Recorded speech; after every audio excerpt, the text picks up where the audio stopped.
May mga tinik-tinik. Pero yung ordinaryong nabibili sa ano ay wala mga ganyan tinik-tinik ano? Wala.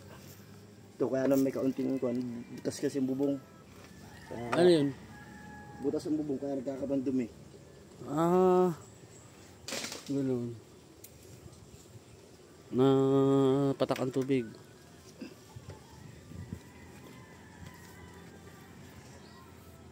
Good harvest. Ganda ng farm ng Japanese cucumber dito. Ito pinoproning. Ganyan po ang pagpoproning niya. So 400 puno. Naka 200 kilo na. Pangalawang harvest pa lang.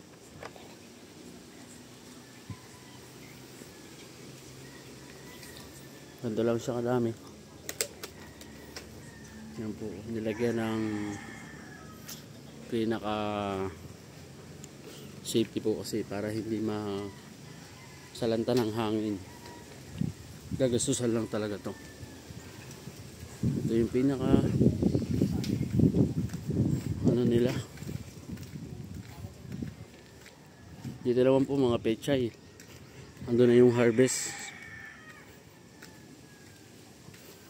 Ayan ano, plastic. Bilangin ko lang to. Hindi ba mo, dami siya dyan. Ang mga plastic para mga itimbang natin yan. Ito po naman po ay mga pechay. Tapos andun mga sitaw. Dito po may ampalaya.